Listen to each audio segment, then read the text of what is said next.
All right, ladies and gentlemen, welcome back to the channel, guys. Today we have a Houston Rockets video. We're actually going to talk about Jalen Green here. Now, if you enjoy this video, hit that like button, hit that sub button. Even a simple comment really helps out the algorithm. It actually is just the total difference maker. So any like, any comment, any new subscription would be greatly appreciated. Let's just get right into today's video. If you guys have been watching me for the last week or the last couple of weeks or so, I've been pretty big on Evan Mobley. Now, the more I watch film, the more I read comments, the more articles I read, the more scouting. I've got some Hoops Intellect scouting report going on here in the background. Jalen Green holds all the keys. And I totally see, if you guys have been watching my channel, you know I make a ton of these videos just kind of digging deeper into different Houston Rocket hypotheticals for this draft, trades, if we draft Mobley, if we draft Suggs, if we draft Cade, if we draft Green. And I got to say, I really like Jalen Green. I'm really turning the corner on Jalen. I am a little concerned, to be quite honest with you, that the Detroit Pistons will take him at number 1.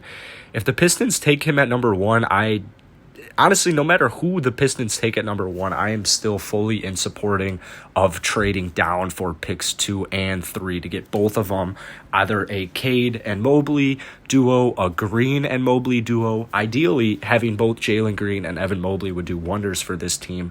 But anytime you watch Jalen Green, he has that it factor. And while Cade Cunningham, Evan Mobley, they're also very fun to watch. Jalen Suggs, he's very smart when he plays. He's a good player to watch. He's super NBA ready. Jalen Suggs, I'm going to make a video about him because, he's NBA ready right now.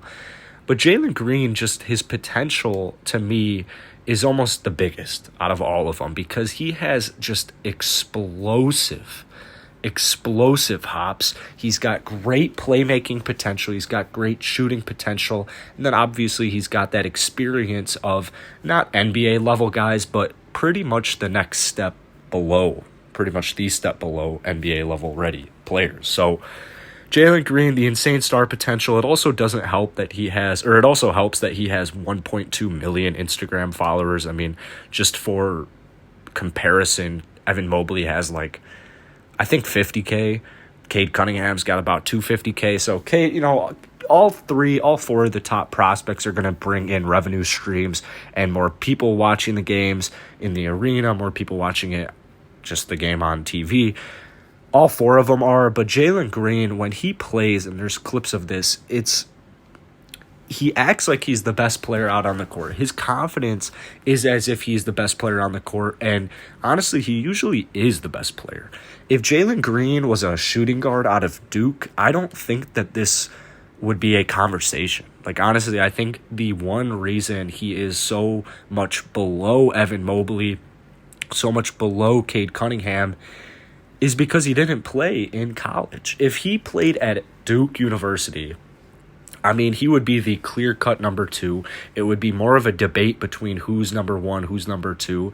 And to be quite honest with you, I'm not sold that Jalen Green is going to fall to number 2, let alone number 3. I think if Jalen falls that low, it would be a mistake on anybody's part who really wants Jalen.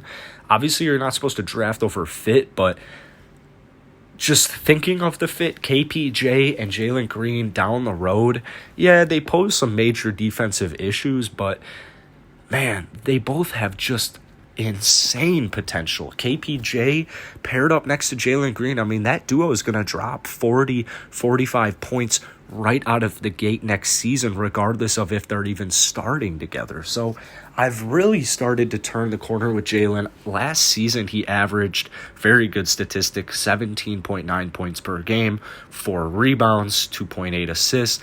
Now, his shot selection might be a little worrisome. No, I shouldn't even say worrisome. It's just something he has to work on. It's something a lot of these young players have to work on, is better shot selection. But for Jalen Green to get that experience in the G League Unite, they didn't play too many games, turned the ball over 2.7 times, so that's going to be something he's got to work on as well. But 83% from the free throw line, 36.5% from deep, 46% from the field. Any game where Jalen Green just makes it a point to attack the basket, he has great games. He has very explosive games. Finished, I think it was 21 of the last 22 games scoring in double figures. It's all there. And I even look at Anthony Edwards of last year's draft, who went number 1, and I'm thinking I would love to have Anthony Edwards on my basketball team. I mean, he's an absolute dog. Yeah, he's also hilarious. Like, he is just a hilarious human being. Some of the post pressers and just interviews, he's absolutely hilarious. But Anthony Edwards, while in the first half of the season, yeah, maybe he'll score, even in the second half, 40 points on 30 or so shots, it's all coming around. You got to remember what team he's on. He's on the Minnesota Timberwolves, and to have a player like Anthony Edwards on the Houston Rockets, I would love to have it. So I definitely see everybody's comments about wanting Jalen Green. The thing about it is it's starting to become a lot of players want Evan Mobley just because of the fit, and that is just something that you cannot have. I mean, I'll be the first to say it here. You even go back to like 1984 when the Portland Trailblazers passed on Michael Jordan because they didn't need another guard. I mean, these are things we as fans are thinking about. GM Raphael Stone obviously knows, like, he's going to pick the best player available. He's not going to draft over fit. I guarantee you Stone is trying to get both Jalen Green and Evan Mobley, or whoever falls to 2 and 3, whoever's best available at 2 and 3. I guarantee you this man is scheming out here as a genius of a person.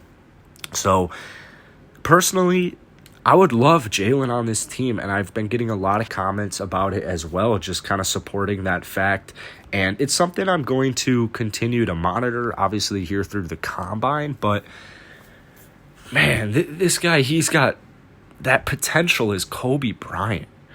And it's just watching even highlights, even high school highlights, are just an absolute treat. So moving forward, it's important, I say this in most videos I make, it's important to just act as if John Wall isn't a part of this team. I mean, if he accepts his player option, if he gets traded, whatever happens, if he gets bought out, all that is great, but maybe not accepting the $47 million player option. But it's important to just act as if John Wall and even Eric Gordon aren't on this team because they don't fit the timeline. So next season, I would not be surprised if John Wall were to be the 6th man, kind of request for a trade.